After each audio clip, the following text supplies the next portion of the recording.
Good morning students.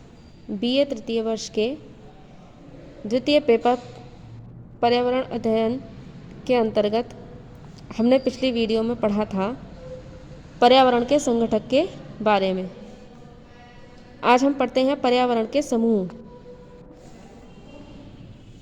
पर्यावरण के निम्न दो समूह हैं, भौतिक तत्व समूह एवं जैविक तत्व समूह। भौतिक तत्व समूह में सबसे पहले आता है वायुमंडलीय तत्व। वायुमंडलीय तत्व में भौतिक तत्व समूह में सौर ऊर्जा, सूर्य का प्रकाश, तापमान, वर्षा, आर्द्रता एवं वायुमंडलीय गैसें उपस्थित हैं, सम्मिलित हैं। सौर ऊर्जा अर्थात सूर्य से प्राप्त होने वाली ऊर्जा। सूर्य से हमें गर्मी प्राप्त होती है, प्रकाश प्राप्त होता है। ये सभी क्या है, सौर ऊर्जा के अंतर्गत आती हैं और ये है वायुमंडल के द्वारा ही हमें प्राप्त होता है। वायुमंडल के प्रकीर्णन के द्वारा हमें सूर्य के प्रकाश एवं सूर्य की गर्मी प्राप्त होती है। इसी से तापमान में विभिन्नता आती है। इसी सूर्य के प्रकाश के कारण, सौर ऊर्जा के कारण ही बादलों का बनना एवं वर्षा का होना संभव हो पाता है। इसी सौर ऊर्जा के कारण विभिन्न अक्षांशों पर विभिन्न प्रकार की आर्द्रता एवं शुष्कता पाई जाती है पृथ्वी पर। इसके अतिरिक्त जो वायुमंडलीय गैसें होती हैं, ये सूर्य की ऊर्जा का संतुलन बना के रखती हैं।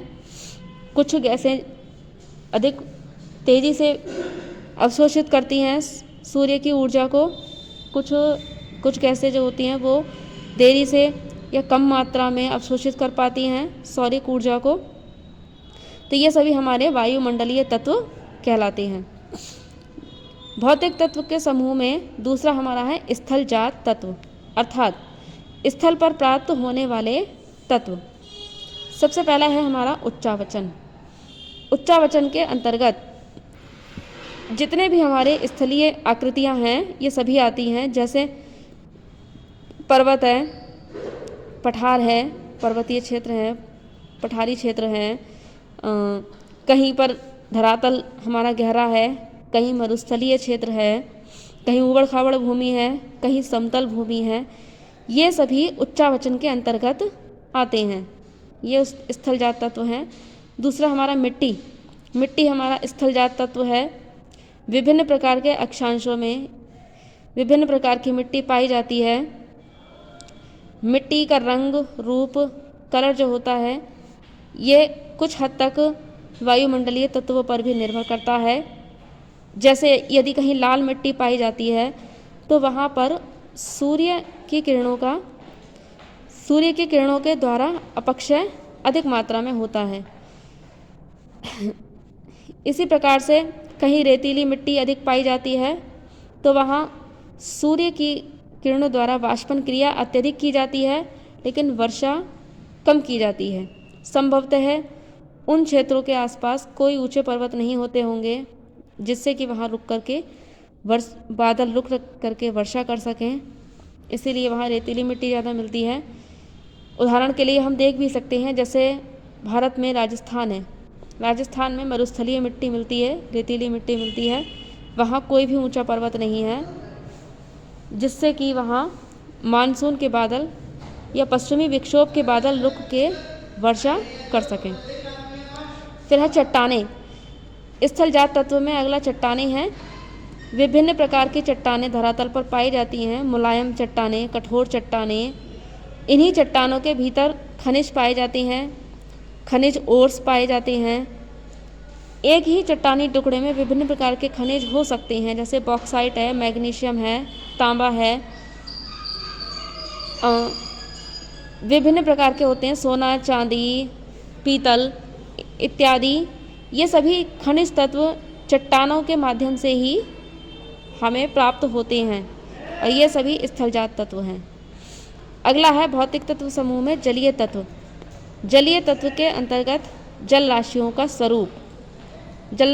स्वरूप, जैसे महासागर हैं, नदियाँ हैं, तालाब हैं, झीलें हैं इत्यादि हैं, ये सभी जलराशियों के अंतर्गत आती हैं। धरातलीय जल, भूमिगत जल जो हमें धरातल पर प्राप्त होता है, जैसे तालाब, झील, नदी के द्वारा, वह धरातलीय जल होता है। महासागरीय जल हो गया।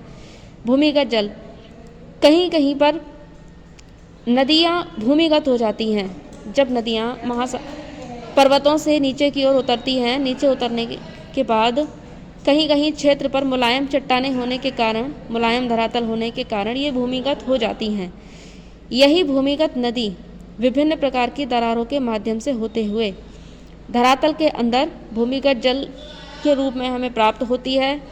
जो जल हम नदियों के द्वारा नलों के द्वारा, टंकियों के द्वारा प्राप्त करते हैं, यही भूमिगत जल होता है। अगला सागरीय जल, विभिन्न प्रकार के सागरों में जो प्राप्त होने वाला जल सागरीय जल होता है। अगला भौतिक तत्व समूह में है स्थिति जनित तत्व। स्थिति जनित अर्थात स्थिति के अनुसार, जैसे तटीय, महाद्वीपीय, द्वीपीय, पर्वतीय, पठारी तथा मैदानी। अब जैसे तटीय क्षेत्र है, तटीय क्षेत्रों पर कभी कुछ करोड़ साल पहले बीच रहा होगा, पुलिन रहा, बीच अर्थात पुलिन, समुद्र तटीय क्षेत्र। वहाँ पर तटों के कटाव से, यानी जो महासागरीय लहरें हैं उनके द्वारा कटाव करने से, काट छाट करने से तटीय क्षेत्र आज संकरे हो गए हैं। मतलब इस तरह के तटीय क्षेत्र हो गए हैं कि हम वहाँ पर बंदरगाहों का निर्माण कर सकते हैं, हम वहाँ मत्स्य पालन कर सकते हैं। तो ये एक प्रकार से स्थिति जनित तत्व हो गया। अब जैसे महाद्वीपीय, महाद्वीपीय स्थिति कैसे बनती है? हमने आपको फर्स्ट ईयर में पढ़ाया होगा कि वैगनर का महाद्वीपीय विस्थापन सिद्धांत था। जब भूगर्भिक क्रियाओं के द्वारा बड़े बड़े सुपर भूखंड टूटते फूटते हैं तो वे महाद्वीपों में, द्वीपों में आदि में परिवर्तित होते हैं। जब वे अत्यधिक छोटे छोटे भूखंडों के रूप में रह जाते हैं तब उन्हें हम द्वीप भी कहते हैं, टापू भी कहते हैं। जब यही महाद्वीपीय प्लेटें, महाद्वीपीय भूखंड वलन एवं संवलन की क्रिया से संवहित होते हैं तो उसके बाद ये पर्वतीय रूप लेने लगते हैं। अर्थात जब इनमें वलन, संवलन आदि पड़ने लगते हैं, अर्थात इनकी स्थिति जो है पर्वतों को जन्म देने लगती है। पठारी क्षेत्र, कभी कभी भूगर्भिक क्रिया एक बड़े पैमाने पर कई वर्ग मील के अंतराल पर होती है, जिसके कारण जो भूगर्भिक प्लेट होती है, समतल प्लेट, वह ऊपर की ओर उठ जाती है, उसे पठार कहा जाता है। अब मैदानों का निर्माण, मैदानों की स्थिति कैसे बनती है? नदियाँ जब बहती हुई आती हैं, पर्वतों से उतरकर आती हैं, तब अपने साथ बहुत सारा अवसाद लेकर आती हैं।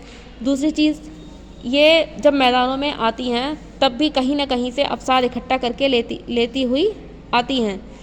जब कई सालों के लंबे लंबे अंतराल पर कहीं पर बाढ़ आती है तो बाढ़ में नदियाँ अपने साथ गैलनों के हिसाब से पानी के साथ साथ मिट्टी भी लेकर आती हैं। ये मिट्टियाँ वे बाढ़ीकृत क्षेत्र में बिछा देती हैं, उससे मैदानों का निर्माण होता है, उपजाऊ मैदानों का निर्माण होता है। उन्हीं क्षेत्रों को हम वर्तमान में मैदान कहते हैं। जैसे हमारा भारत है तो भारत का गंगा, ब्रह्मपुत्र, सतलज का मैदान है जो उत्तर प्रदेश में, बिहार में, उत्तरी मध्य प्रदेश में एवं पश्चिमी राजस्थान में विस्तृत है। और पूर्व की ओर अगर हम जाएं तो मेघालय में मध्य में ब्रह्मपुत्र का मैदान फैला हुआ है। तो ये जो मैदान होते हैं ये नदियों द्वारा बिछाए गए तलछट एवं अवसादों से निर्मित होते हैं। अगला है जैविक तत्व समूह। पर्यावरण के जो जैविक तत्व समूह हैं उनमें पहला है मानव। मानव पर्यावरण का जैविक तत्व समूह है, अर्थात वह सांस लेता है, भोजन ग्रहण करता है, वृद्धि करता है, गति करता है। इसी प्रकार पशु पक्षी भी हैं, ये भी भोजन ग्रहण करते हैं, गति करते हैं, वृद्धि करते हैं, श्वास लेते हैं, अर्थात ये जैविक तत्व है। पेड़ पौधे केवल गति नहीं करते हैं, लेकिन ये श्वास भी लेते हैं, खनिज लवण के रूप में, पानी के रूप में भोजन भी ग्रहण करते हैं, वृद्धि भी करते हैं, अर्थात पेड़ पौधे जैविक तत्व समूह में आते हैं। सूक्ष्म जीवधारी जो छोटे छोटे कीड़े मकोड़े होते हैं, इसके अतिरिक्त जो बैक्टीरियाज होते हैं, ये सभी सूक्ष्म जीवधारी के अंतर्गत आते हैं। ये सभी भोजन ग्रहण करने वाले और बढ़ने वाले होते हैं, अर्थात किसी न किसी चीज़ पर ये निर्भर रहते हैं। ये हमारे जैविक तत्व समूह हैं। मानवीय क्रियाकलापों के आधार पर पर्यावरण के 3 संघटक हैं। किस प्रकार? पहला है भौतिक या प्राकृतिक पर्यावरण। मानवीय क्रियाकलापों के आधार पर, अब देखिए मानवीय क्रियाकलापों के आधार पर भौतिक या प्राकृतिक पर्यावरण कैसे होता है। मानव अपने जीवन यापन के लिए विभिन्न प्रकार की प्रक्रियाएं करता है, विभिन्न प्रकार के क्रियाकलाप करता है। ये सब भी उसके भौतिक क्रिया प्रणाली पर ही निर्भर करता है। जैसे उदाहरण के लिए मान लीजिए